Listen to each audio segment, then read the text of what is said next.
Attention, please. And now, it's Cutter's Rockcast. Andy from Black Veil Brides joining us. Dude, it's good to see you, man. Listen, first of all, Hallelujah is a brutally heavy song.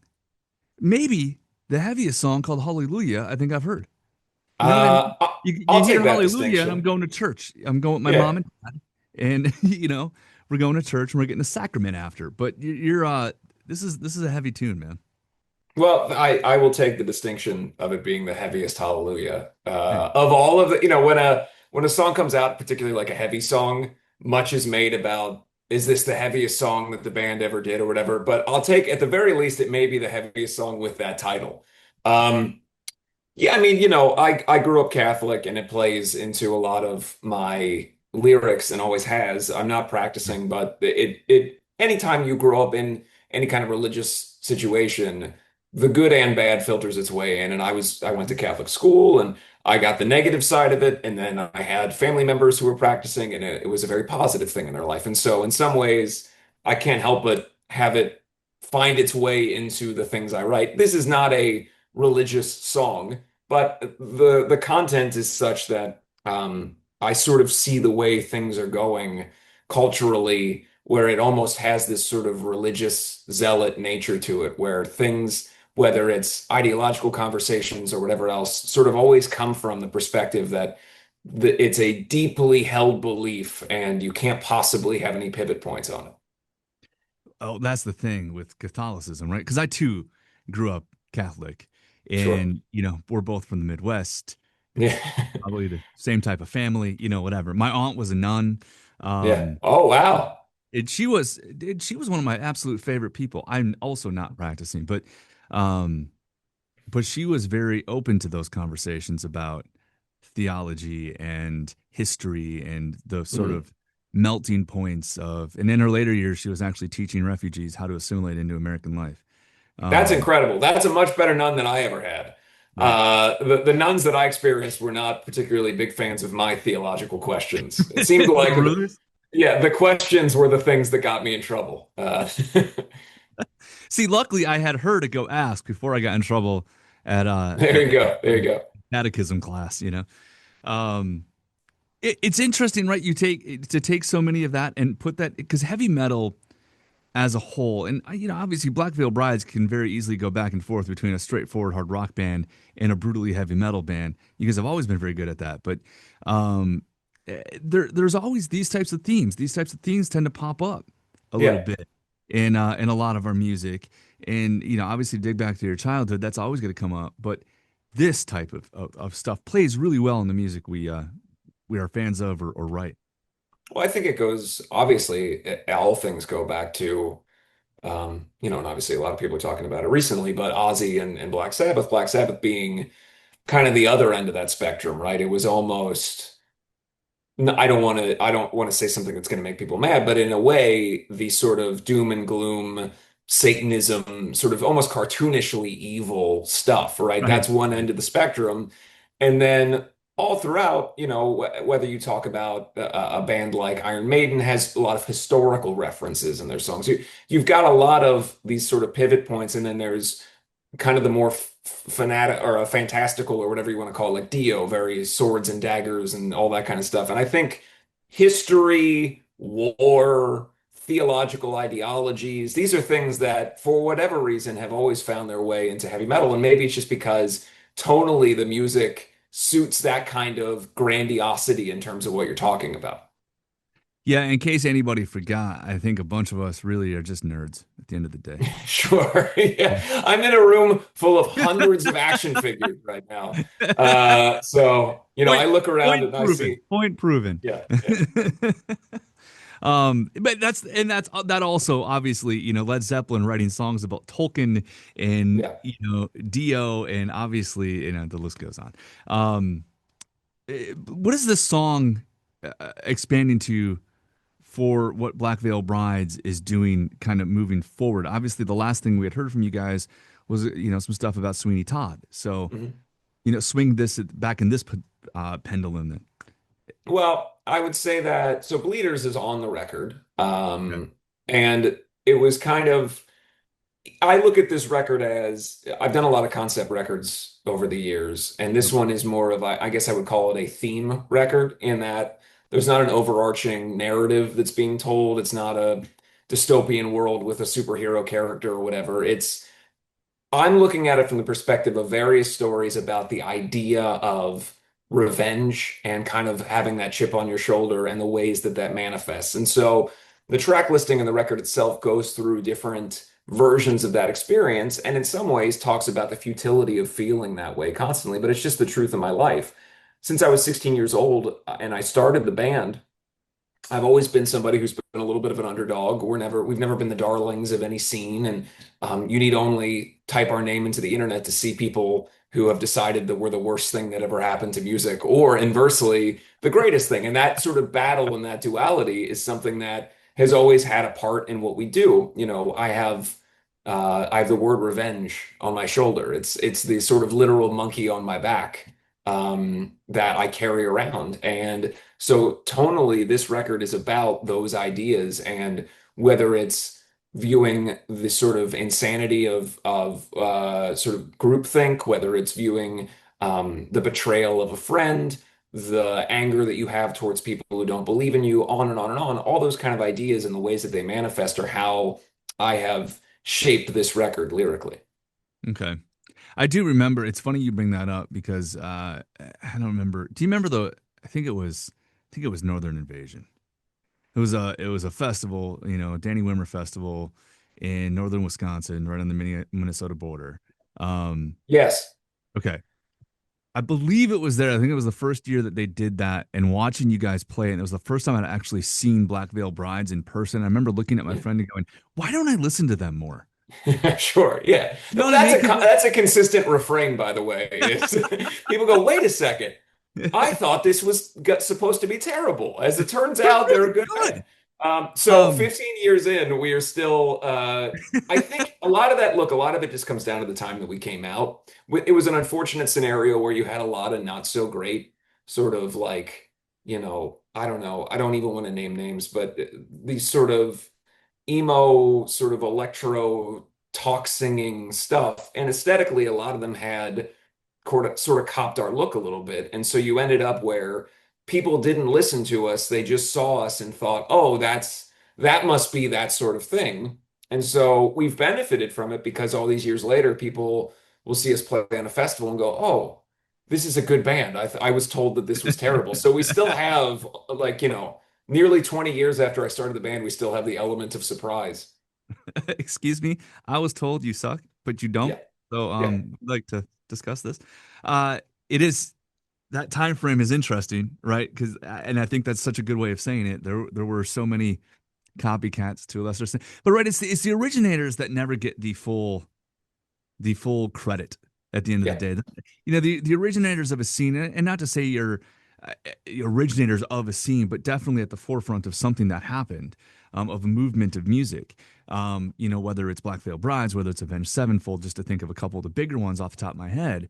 Uh, it always seems like, wow, the one that came first isn't the one that gets the credit for it. Yeah, I mean, I think it's also about time. When I was a kid, I really got into the New York Dolls. And what's Oh interesting yeah. is when I was a kid, the New York Dolls seemed like they must have been a big band. And then you look back at history, and during the time that the New York Dolls were in their prime, they really couldn't draw outside of New York City. They didn't really have an audience anywhere, but they influenced Kiss and then the 80s rock bands and on and on and on. So it's interesting, you sort of see that. And then with time, all of a sudden, this sort of credibility comes around for an artist and then they find their time. And I think for us, we've been very fortunate that, we did the Warped Tour show last week and um, Oh yeah. it, we're seeing a new sort of rise in people discovering the band and kind of realizing what we're all about. The reality is all of the stuff that we were doing in 2010 now has aged pretty well visually because you need only look around to see every single metalcore band covers their neck in black paint and has some sort of, theatricality to their show. That was what we were doing, and people were throwing, bottles of piss at us on stage at the time. So Well, you it's didn't actually it's get a bottle of piss thrown at you, did you? oh yeah, yeah. Like a legit bottle of piss? Well, so that's a thing in the UK, right? They call it bottling, and it's a pretty common thing for your first time that you do a major festival. Bottles of piss. Famously, Dee Snider tells the story of the first time he played Donington. Someone threw a piece of shit at him, which then begs the question: did the person bring the shit in, or what was it? How did it But happen? yeah, How did we get here? if you Google it, I responded because I was like 22 at the time Yeah. by standing at the end of the catwalk with my butt out and dared anyone to actually hit me in the ass with a bottle, and they all missed. So, I was not hit that time. Well, you're skinny. I mean, Yeah, there you go. Hey, not a big target, right? Especially at the time. Look, I probably weighed 25 pounds less than I do now. I had no butt. It was like invert, it was just sort of the is it legs became the back. Yeah. inverse butt? Yeah. That's awesome. What do you think, man? What's the secret to Black Veil Bride's longevity? Because you have been doing it, and you have gotten better as you've gotten, to this point, I and think we just more well respected, and obviously all of that. Well, look, a lot of that is not down to the artist, right? A lot of that comes down to how an audience responds to it. But the thing you can control is just doing what you perceive as really good work. And we care a lot. We've never been a band. I think that there's maybe one record in our catalog, and everybody has one where you kind of look at it and go, maybe that wasn't our best effort. But regardless, we have always tried really hard. And I think one of the benefits of not being the darlings all the time is that we have always had to push harder than a lot of our contemporaries. A lot of our contemporaries could put out a record and they could fart onto the album, and people would go, this is the greatest thing I've ever heard.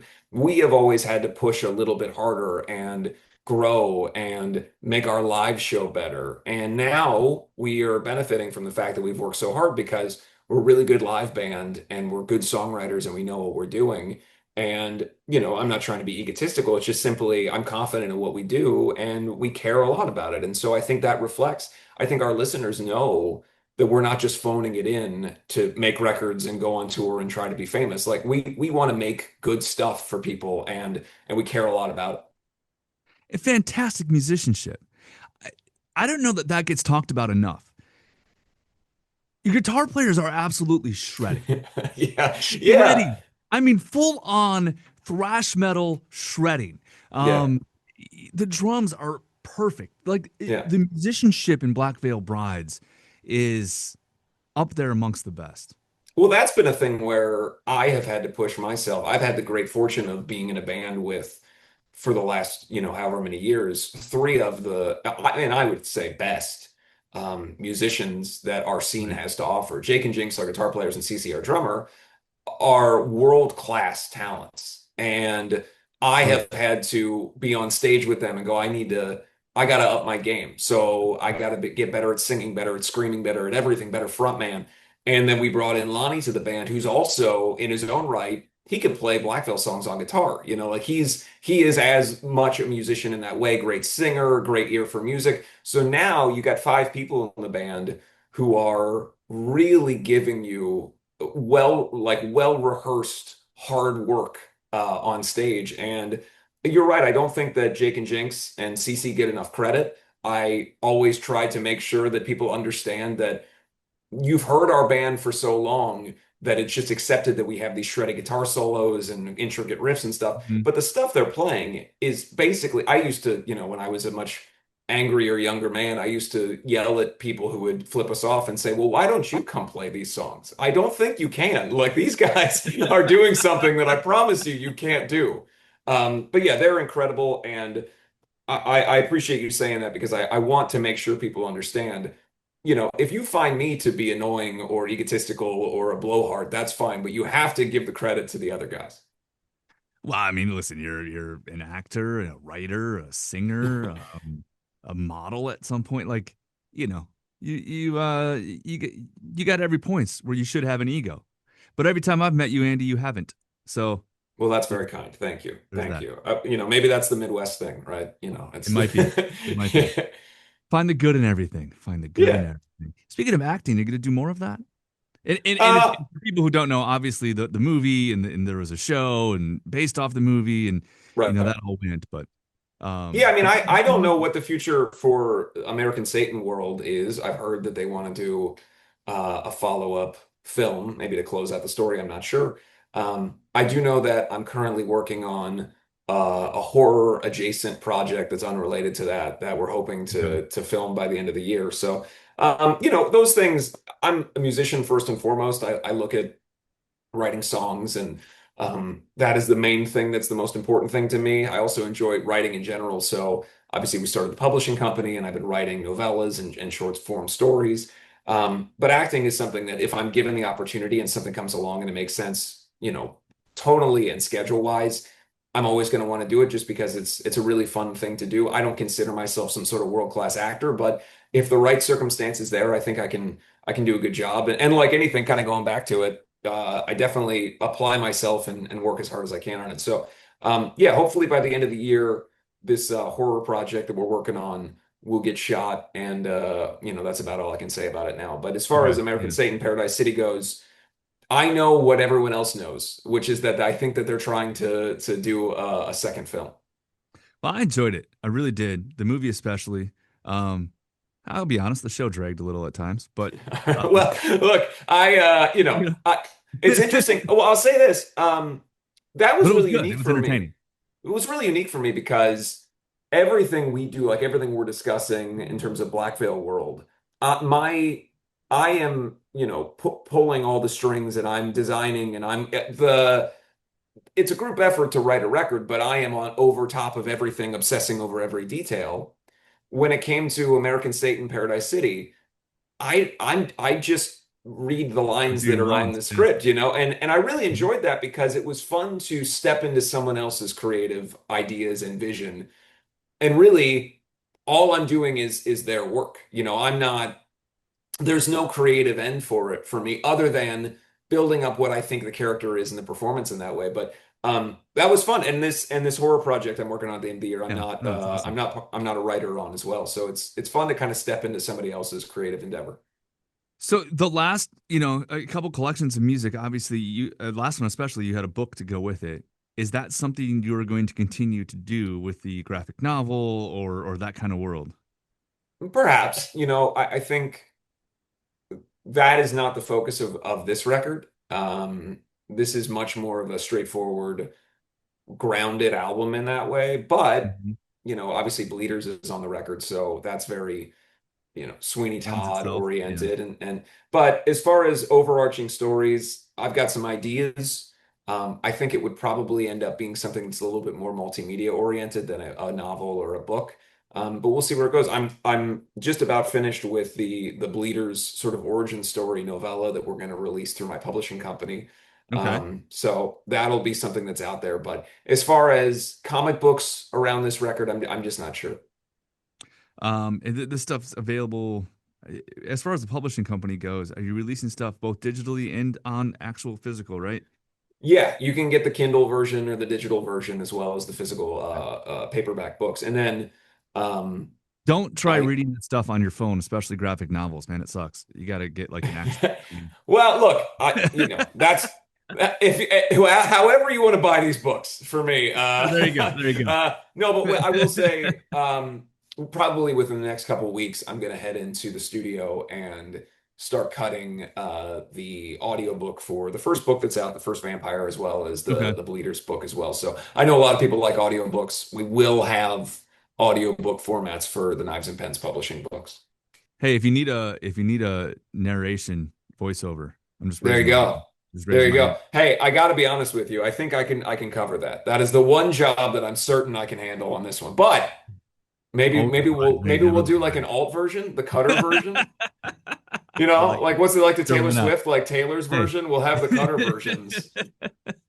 What's it like if somebody less talented and only No, because he talks for a living does it? Then that's not true. They're certainly not less talented, but definitely more experienced at talking into a microphone. I'm more experienced at yelling into a microphone. Those are different I don't know. You vocal haven't heard my tones. morning show, so I don't know. Oh, that's fair. That's fair. Are you screaming? Are you doing like metalcore screams to wake Sometimes, people up? Yeah, sometimes there I'm like, you "Ah," you know, go. see, that's all I got. That's all I got. That's all I can do. I'm gonna have to Sounded add a good though. that and then it's fake. Um, anyway, Andy. So okay, so what's the time? What's the release time frame for new music? Then for this album for the whole collection? Well, We know. well, I would say Okay. that Probably the answer I needed. Yeah, well, look, the record is not done. Okay. So that is what complicates the release. I would say that Sure. we are very close to, we're 80%, 85% of the way there, and we're actively mixing the songs as they're finished. And so I would say that before we start doing sort of the Wimmer Festival runs, the record will be quote unquote done, and then we'll figure out what the release will be from there. Okay. So we'll find out more by springtime next year. Yeah.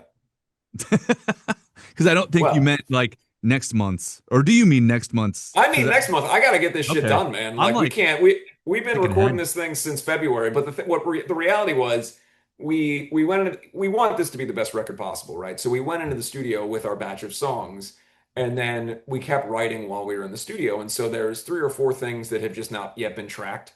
Zach Cervini's mixing the whole record. He's actively mixing the songs as they go. We wanted to put Hallelujah out to kind of give people an idea of where we're at, and it was the song that we kind of got done first. Right. But yeah, we're not. It will be done long, but if it's not done until next spring, there's a real problem because we're just about done with it right now. So Something bad happened. yeah. Excellent. Hallelujah, of course, is out now. Bleeders, of course, we all know that song. That'll be on the record, as you said earlier. Another, I'm sure another taste probably too, once that's all figured out. Oh yeah. Yeah. There's going to be more songs and a release date. I promise. Those things are being talked about. Yeah. It's not theoretical. It's going on. Andy, you're the best, man. I really appreciate your time always. Thanks, pal. I appreciate you. Cutter's Rockcast. Don't forget to tune in exactly